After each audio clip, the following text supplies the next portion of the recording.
হযরত আলী রাদিয়াল্লাহু তাআলা আনহু নবীজির সাহাবী, আবার নবীজির জামাতা ফাতেমার স্বামী ইমাম হাসান হুসাইনের আব্বা। হযরত আলী জান্নাতের সার্টিফিকেট দুনিয়াতে পেয়ে গেছেন। তার স্ত্রী ফাতেমা মহিলাদের জান্নাতের সরদারনি সার্টিফিকেট পেয়েছেন। তার ছেলে ইমাম হাসান আর হুসাইন যুবকদের জান্নাতের সরদার হয়ে গেছেন। এত বড় একজন মাপের মানুষ হযরত ফাতেমাতুজ জোহরা রাদিয়াল্লাহু তাআলা আনহা। হযরত ফাতেমা তার স্বামী হযরত আলী রাদিয়াল্লাহু তাআলা আনহু গরিব মানুষ। সারাদিন নবীর সঙ্গে কালিমা দাওয়াত দিয়া রাতের বেলা যখন নাকি ঘরে আসলেন, আসিয়া দেখে ফাতেমা ঘুমায় নাই, স্বামীর জন্য অপেক্ষা। স্বামী স্ত্রীর মিল মোহাব্বত ভালোবাসা কেমন ছিল! এত বড় নবীর বেটি হইয়া গরিব স্বামীর জন্য ঘুমায় না, গভীর রাত পর্যন্ত বসে আছে। হযরত আলী অত্যন্ত দুর্বল, যুদ্ধের ময়দান নয়, কালিমার দাওয়াত দিয়া বাসায় গেলেন গভীর রাত। যাওয়ার পর দেখে হযরত আলী ফাতেমা কোরআন তেলাওয়াত করে বসে বসে। ফাতেমা গো, আমার শরীরটা অত্যন্ত দুর্বল, ক্লান্তি হয়ে গেছি, দুর্বল হয়ে গেছি। ও ফাতেমা, আমাকে এক গ্লাস পানি পান করাও। এখন তো ঘরে ঘরে টিউবওয়েল আছে, তৎকালীন জামানা টিউবওয়েল ছিল না। ইন্দিরা থেকে গর্ত থেকে পানি উঠাইতেন বালতি কেটে কেটে। ফাতেমা দেখলেন ঘরের ভিতরে পানি নাই, মস্কের ভিতরে পানি নাই। স্বামী পানি চাইছেন, তাড়াতাড়ি পানির জন্য চলে গেলেন, ইন্দিরাতে পানি উঠালেন। পানি উঠাইয়া আসিয়া দেখে গো, স্বামী আলী বিশ্রামে পড়ে গেছে, ঘুম এসে গেছে। ফাতেমা দেখে স্বামী ঘুমায় গেছে। ঠান্ডা পানি হাতের মাধ্যমে গ্লাসটা লইয়া স্বামীর শিহরে দাঁড়াইয়া আছে। স্বামীকে কি মোহাব্বত করে গরিব স্বামী। ফাতেমা ঘুম চোখের মাধ্যমে পানি গ্লাস রাখি ঘুমায় না, স্বামীকে ঘুম থেকে উঠাইয়া পানি খাওয়ায় না। ফাতেমা চিন্তা করে, আমার স্বামী দুর্বল, ক্লান্ত শরীর, শুয়ে গেছে, ঘুম আসি গেছে। এখন যদি ঘুম থেকে উঠায় পানি খাওয়ার জন্য, তার মনে ব্যাঘাত হবে, কথা বলবে না, তার মনের মাধ্যমে আঘাত লাগবে, মনে কষ্ট পাবে। না না, আমি ফাতেমা তাকে ঘুম থেকে জাগরণ করব না। আমি ফাতেমা অতক্ষণ পর্যন্ত ঘুমাবো না যতক্ষণ সেই ঘুম থেকে না উঠে পানি চায়। আর আমি ফাতেমা যদি পানি রাখিয়া ঘুমায়া যায়, আর হযরত আলী যদি ঘুম থেকে উঠে ডাকতে, ফাতেমা পানি চাইছি, আমি ফাতেমা ঘুম থেকে উঠে পানি দিতে আবার দেরি হবে, স্বামীর মনে ব্যথা আসবে। আর আমাদের বিবিদেরকে যদি যা বলেন এক গ্লাস পানি দাও, লইয়া খাও, কথা কন না, লইয়া খাও, তরকারিটা গরম করে দাও, তুমি পাইলে যাও দাও, কথা বলেন, কয় কি কয় না? এমনি ঠেলা কথা কয় না, আছে না নাই? ঘুমায় না, খোদার কুদরত বোঝা যায় না। হযরত আলী আর ওই রাতে ঘুম থেকে উঠে না, মুয়াজ্জিন আযান দিছে, আসসালাতু খায়রুম মিনান নাওম, ঘুম হতে নামাজ ভালো, তোমরা নামাজ পড়ার জন্য আসো। আলীর চোখের ঘুম ভেঙে গেল। তাকায়া দেখে ফাতেমা থরথর করে কাঁপে, হাতের মাধ্যমে পানির গ্লাস। হযরত আলী উঠিয়া ডাক দেয়, ফাতেমা তুমি কি রাত ঘুমাও নাই? বলে, স্বামী হ্যাঁ, পানি বাসায় ছিল না, পানি আনতে লেট হয়েছে, আসিয়া দেখে আপনি ঘুমায় গেছেন। আপনার মনে ব্যথা আসবে, ঘুম ভাঙ্গাই নাই। আমি ফাতেমা ঘুমাই নাই, যদি আমি ঘুমায় যাই আপনি আবার পানি চাইলে দিতে দেরি হবে, এই জন্য ঘুমাইনি। হযরত আলী ফাতেমাকে জড়ায় ধরে পানির গ্লাস রাইখা ডাক দেয়, ফাতেমা গো, আমি গরিব আলীর জন্য তুমি এত কষ্ট করেছো, সারা রাত আরামের ঘুমকে হারাম করে দাঁড়ায় আছো। ফাতেমা, তোমার কাছে আমার একটা আবদার, খবরদার তোমার বাবার কাছে তুমি এই কথা বলবা না। হযরত আলী ডাক দিল, আল্লাহ আমার বিবি ফাতেমা সারা রাত আমাকে পাহারা দিল, আমার কাছে দাঁড়াইয়া আরামের ঘুমকে হারাম করে দিল।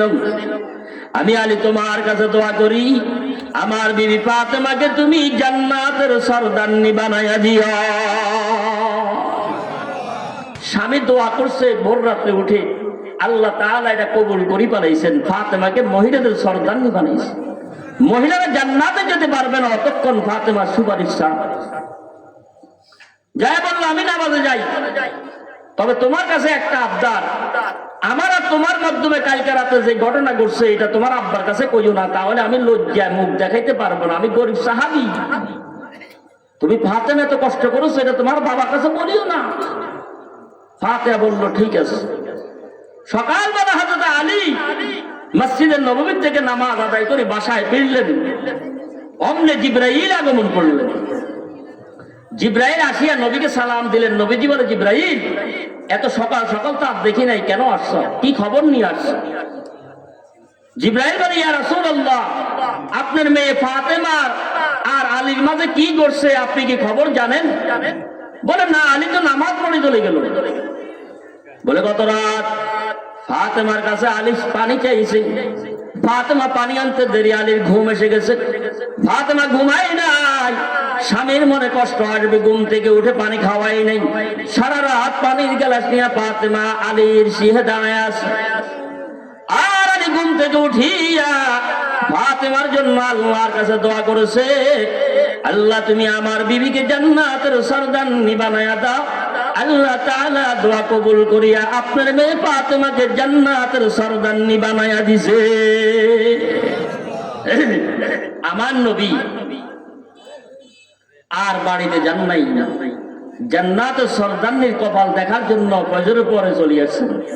ফাতেমার ঘরে আসে, ডাক দেয়, ফাতেমা দরজা বন্ধ। মা ফাতেমা দরজা খোলং। ফাতেমা ভিতর থেকে ডাক দিলে, বাবা গো, ও বাবা, আমি এমন এক পরিস্থিতিতে আছি গো বাবা, যেই পরিস্থিতিতে আপনি বাবা সামনে দাঁড়াইবার ক্ষমতা না। কি পরিস্থিতি? পরনে ভালো কোনো কাপড় নেই। হযরত আলী বিবাহ করছেন, একটা কাপড়ও দেন নাই। ফাতেমার মা ইন্তেকাল করার পর দিয়া খাদিজা কুবরা রাদিয়াল্লাহু তাআলা আনহার সেরা কাপড়গুলি তালি দিয়া দিয়া দিয়া দিয়া এগুলি পরিধান করে বিবাহ হয়েছে, বাসর হয়েছে। 6 বছর ঘর সংসার করছে, 6 বছরে 2টা ছেলে হয়েছে। 6 বছর পর্যন্ত হযরত আলী বিবিকে একটা কাপড় কিনে দিতে পারে নাই। আমাদের দেশে বউ থাকলো 14 গোষ্ঠীর তালাক দিল, হে বেরিয়ে কথা কন না, শুধু জামাইরে নয় 14 গোষ্ঠী তালাক দিল। কাপড় 50টা থাকার পর কাপড় লইতেই কথা কন না, না হলে বেটা 14 গোষ্ঠীর গালাগালি করে। এর না মহিলা আছে না নাই? ফাতেমা 6 বছর পর্যন্ত মরা মার 2 টুকরা কাপড় সিলাই সিলাই সিলাই সিলাই ইয়াতে টাইলে ইয়াতে ছিঁড়ে যায়। এইবার করিয়া 2টা ছেলের মা হওয়ার পর স্বামীকে 1 টুকরা কাপড় আনি দেন, বলে নাই স্বামী করি, অর্থ নাই। নবী ডাক দিল, ফাতেমা দরজা খোলো। ফাতেমা বলে, বাবা পারবো না। ও ফাতেমা, গত রাত তোমার মাধ্যমে আর তোমার স্বামীর মাধ্যমে কি করছে জানাও। ফাতেমা বলে, ডাক দিল, বাবা গো, আমার স্বামীর অনুমতি নাই, আমি আপনার কাছে বলতে পারবো না। আর আঙ্গতে বেড়ে কেন সামনে এমন করমলা চাই বিয়ে দিয়েছিল, তারে সারা রাত ঘুম মারাই এত সামনে কাটা করে কথা কর না, কথা কর না। আর বুড়িয়া কইল, রমজাদার ধর আর মাইয়ারে এত বড় বড় কি অপরাধের কারণে সারা রাত ঘুম মারছে, তার 14 গোষ্ঠীর ছেলের ঘুম, আবার কি পয়সা কম আছে নাকি? কথা বলেন ঠিক কিনা? এনে হেঁটে বলা আছে না নাই? নবীজির মেয়ে বলে, বাবা আমার স্বামী আর আমার মাধ্যমে যা করছে এটা আপনাকে বলার অনুমতি নাই স্বামী থেকে। নবী ডাক দিয়ে বলে, ফাতেমা তুমি কথা গোপন করিও না। ও মা, তুমি দরজা খোলো, আমি তুমি ফাতেমাকে দেখতে আসি না, আমি আসি জান্নাতের সরদারনি মহিলা ফাতেমাকে দেখতে। তোর কপাল ভালো রে মা, কালকে রাত তুই তোর স্বামীর খেদমত করছো, তোর স্বামীর দোয়ার বরকতে আল্লাহ তোকে জান্নাতের সরদারনি বানায়া দিছে। এইমাত্র জিবরাইল আমাকে খবরটা জানাইয়া দিয়েছে। ফাতেমা বলে, বাবা স্বামী দোয়া করছে, আল্লাহ কবুল করছে, কিন্তু আমি এখন আপনার সামনে যেতে পারবো না, আপনি বাড়িতে চলে যান, যেহেতু আমার পরনে এমন কোনো কাপড় নাই যেই কাপড় দিয়ে আপনার সামনে যাব। নবী ডাক দিয়ে বলে, ফাতেমা আমি তোর ঘরের দরজার মাধ্যমে বসে পড়লাম, যতক্ষণ পর্যন্ত তুই ফাতেমা আমার সঙ্গে দেখা না করবি, তোর কপাল না দেখবো, ততক্ষণ পর্যন্ত আমি নবী তোর ঘরের দরজা ছাড়বো না। দেখেন বাপ বেটির মাধ্যমে কি কথা, আমি তোর ঘরের দরজা বসছি, দেখা করুন স্যার আমি যাবো না, যেহেতু তুই জান্নাতের সরদারনি, তোর কপাল দেখবো আমি। ফাতেমা, বাবা কি বাবা যাবো?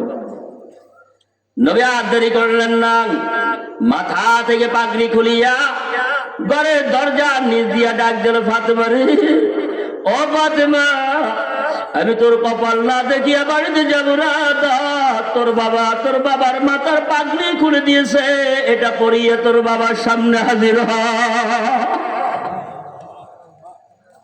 এত কষ্ট করে ছেঁড়া কাপড় তুলে তুলে আজকে ভিক্ষুকের ঘরে গেল 10টা নতুন কাপড় পাবে না।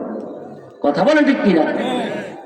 ও মা বোনরা শুনেন, দীর্ঘ 6 বছর যাওয়ার পরে এবার ফাতেমা স্বামী আলী এখনো কোনো কাপড় চোপড় দেন নাই, টাকা নাই, মদিনায় পড়ে থাকেন, দিনের দাওয়াত দেন, কিসমত জুটলে খান, না হলে এমনি পড়ে থাকেন, পেটে পাথর বেঁধে থাকেন। তো হযরত আলী রসুলের দরবারে যাচ্ছেন, ফাতেমা হঠাৎ করে স্বামীকে ডাকলে, স্বামী সুন্দর করে বলে, খেয়াল রাখেন সুন্দর করে, স্বামী 6 বছর হলো, বিবাহের বয়স, 2টা ছেলে হলো, আমার মরা মায়ের ছেঁড়া কাপড় চোপড়গুলি তুনে তুনে গায়ে দিয়ে ছিনতেছি, বসলে এখান দিয়ে ফেটে যায়, ওইখান দিয়ে ফেটে যায়, আর কত আমি এইভাবে করবো? আজকে আপনি যান, আসার সময় যদি পারেন, সুন্দরে যদি পারেন আমার জন্য 1 টুকরা নতুন কাপড় আনিয়ে। এটা দোষ হয়েছে? কথা বলেন না, দোষ হয়েছে? সুন্দর স্বামী যদি পারেন আসার সময় আমার জন্য 1 টুকরা নতুন কাপড় আনিয়ে। হযরত আলী রাদিয়াল্লাহু তাআলা আনহু এই কথা শুনে হাও বলেন নাই, নাও বলেন নাই, চিন্তা এটাই করেন যে আমার কাছে তো টাকা নাই, কিন্তু বিবি তো আমার কাছে পাইপ, আমার কাছে টাকা নাই, কিন্তু এখন বিবি চাইছে, কখনো চাই নাই, না নিলে বিবির মনে কষ্ট হবে। এই জন্য হযরত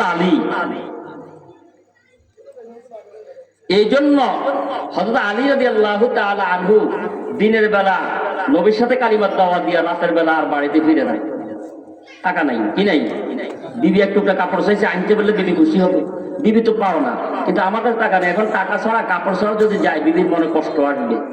এই জন্য হযরত আলী বাড়িতে আসে না। 1 দিন পার হয়ে গেল, 2 দিন পার হয়ে গেল, হযরত আলী বাড়িতে ফিরে না। 3 দিন যখন হয়ে যায় হযরত আলী বাড়িতে আসে না। জিবরাইল আসিয়া ডাক দেয়, ইয়া রাসূলুল্লাহ, ইয়া হাবিবাল্লাহ, আপনার মেয়ে ফাতেমার খবর জানেননি? বলে, না তো, কি খবর? কই আলী তো আমার কাছে কিছু বলে না। ও পয়গম্বর, আপনার মেয়ে ফাতেমা আলীর কাছে 1 টুকরা নতুন কাপড় চাইছে। হযরত আলীর কাছে টাকা নাই, গরিব হওয়ার কারণে, টাকা না থাকার কারণে আজকে 3 দিন পর্যন্ত হযরত আলী ফাতেমার বাসায় যায় না, মদিনায় পড়িয়া থাকে। আল্লাহ তাআলা আমাকে পাঠাইছে গো পয়গম্বর, যতক্ষণ পর্যন্ত হযরত আলীর কাছে আপনার মেয়ে ফাতেমা ক্ষমা না চাবে, ততক্ষণ পর্যন্ত আপনার মেয়ে ফাতেমা 3 দিন গেলে ইবাদত আল্লাহর দরবারে গ্রহণযোগ্য হয় না। ও মহিলারা, স্বামী কি জিনিস? স্বামীর পায়ের নিচে স্ত্রীর বেশ। 1 টুকরা কাপড় দিতে পারে নাই বিদায় স্বামী মনে কষ্ট। এই জন্য বিবির ইবাদত 3 দিন কবুল হয় নাই। আল্লাহ রাসূল হযরত আলীকে ডাক দিয়া বাড়িতে নিলেন। ফাতেমা কি হয়েছে? ফাতেমা বলে, না আমি তো স্বামীকে কষ্ট দেওয়ার কথা বলি নাই, 6 বছর হয়ে গেল, পাইলে কইছি 1 টুকরা কাপড়।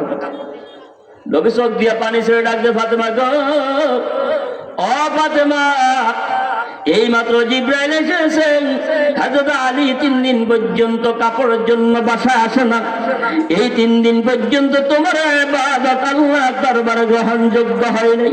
ফাতেমা রে, আমি তোর বাবা বলতেছি, যতক্ষণ পর্যন্ত আলীর কাছে ক্ষমা চাও, আলী ক্ষমা না করে, এই অবস্থা যদি তুই ফাতেমা ইন্তেকাল করস, আমি তোর বাবা মুহাম্মদ তোর জন্য কোনদিন সুপারিশ করব না।